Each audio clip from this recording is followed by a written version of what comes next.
The war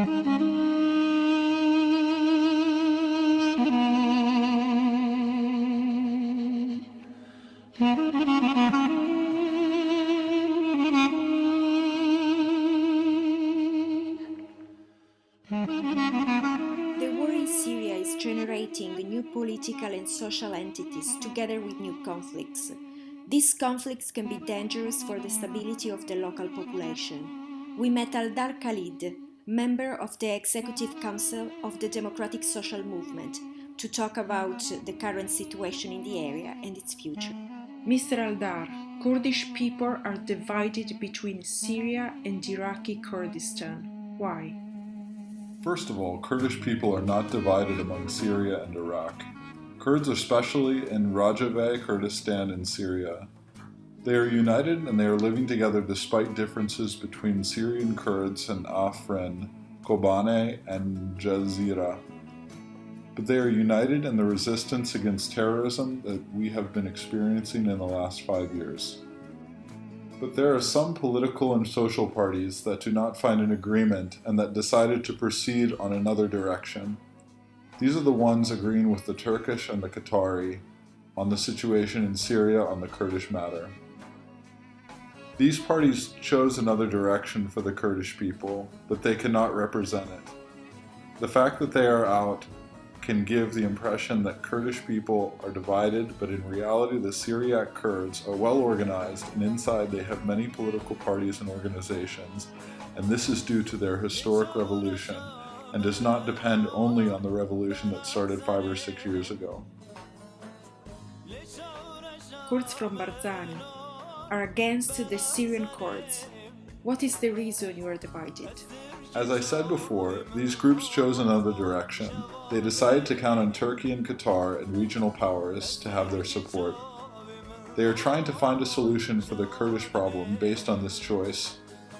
For this reason, these parties connected to the PDK are taking the same direction as the Barzani party, which has a different position on the Syrian Kurds. For these reasons, they do not agree with us. We count only on ourselves.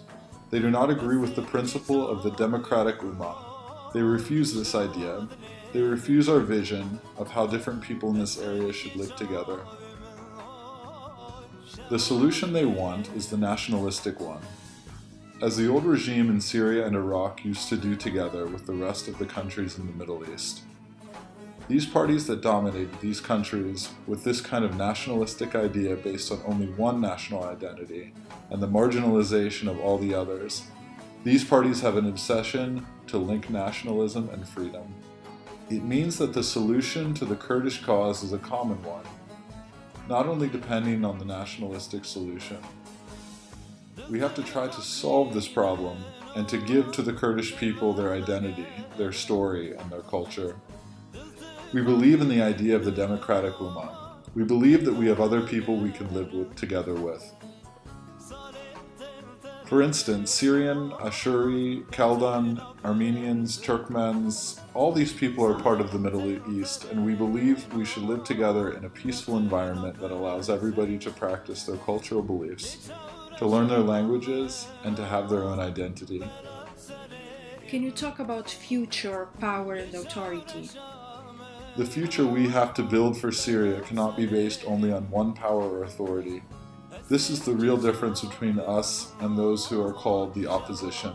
They think they can have governmental democratic authority different than the one we have now. We do not believe that the solution can be only to change the authority. We need to build a democratic social regime able to implement and protect democratic and free environment for everyone.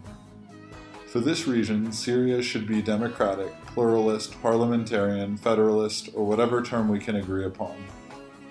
But it should depend on the different people and not only on a few parties.